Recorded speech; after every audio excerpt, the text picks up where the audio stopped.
আমার একটি নতুন ছোট্ট মিনি ব্লগে আপনাদের অনেক অনেক ওয়েলকাম। আশা করি সবাই খুব ভালো আছেন, সুস্থ আছেন। আর আমরাও বেশ ভালো আছি, সুস্থ আছি।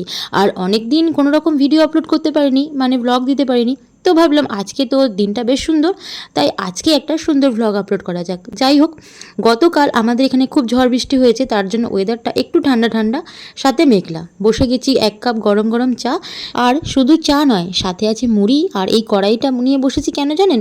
কারণ এটার মধ্যে লেগে থাকে সর। এই সরটা দিয়ে মুড়ি খেতে আমার দারুণ লাগে সকালবেলা চায়ের সাথে। তবে এটা প্রত্যেক দিন খেয়ে মানে হয়ে ওঠে না। আজকে যেহেতু সময় ছিল আর সরটাও ছিল, তো মা বললো যে খেয়েই নি।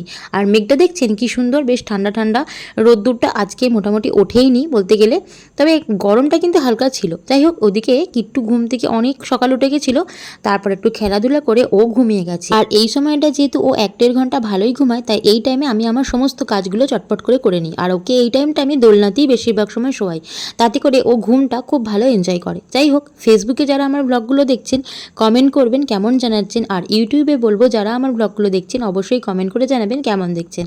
আর আমার ব্লগগুলো যদি ভালো লেগে থাকে আমার পেজটা অবশ্যই সাবস্ক্রাইব করে আমার পাশে থাকবেন। আর কিছুদিন পরেই তো বোলপুর চলে যাব, তারপর কিট্টু রানীরও অন্নপ্রাশন আছে, তো ব্লগগুলো আপনাদের বেশ ভালো লাগবে।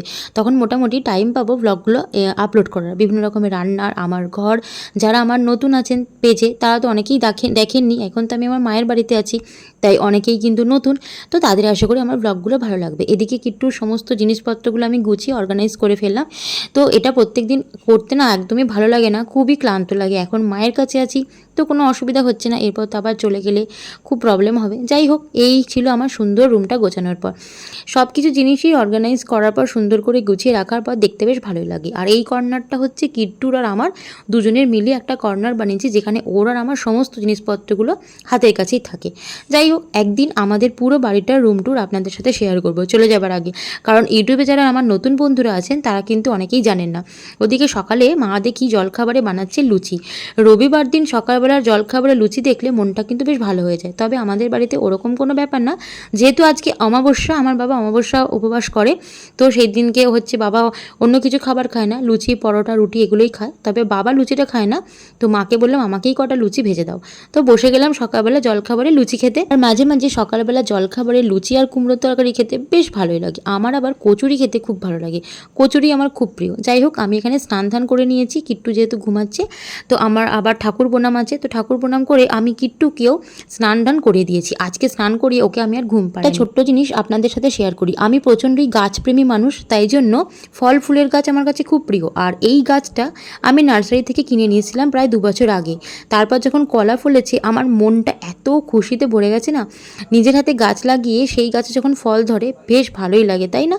যাই হোক, এদিকে দুপুরবেলা সিম্পল একটা লাঞ্চ নিয়ে বসে গেছি। আজকে আপনাদেরকে বললাম আগেই যে অমাবস্যা ছিল, তাই বাড়িতে মাছ মাংস ডিম কোনোটাই হয়নি। তবে আমার একটা খুব প্রিয় রান্না হয়েছে, সেটা হচ্ছে পেঁয়াজ পোস্ত। এই পেঁয়াজ পোস্তটি হলে আমার আর কোনো কিছুই লাগে না, ডাল বলুন তরকারি বলুন কোনোটাই লাগে না, লাগে একটুখানি দুধ, ব্যাস এই দিয়ে আমার গোটা ভাতটা কিন্তু শেষ হয়ে যাবে। যাই হোক, ব্লগটা এই লাঞ্চ খেতে খেতেই শেষ করছি। আর একটা কথা বলি, সামনেই না আমাদের বিবাহবার্ষিকী, তো সেই ব্লগ আপনাদের সাথে শেয়ার করবো, বিবাহবার্ষিকীতে কোথায় গেলাম কী করলাম। তো ভালো লাগলে আমার পেজটা অবশ্যই সাবস্ক্রাইব করবেন আর ফলো করবেন, আর ভিডিওটা ভালো লাগলে লাইক করবেন, শেয়ার করবেন আর কমেন্ট করবেন।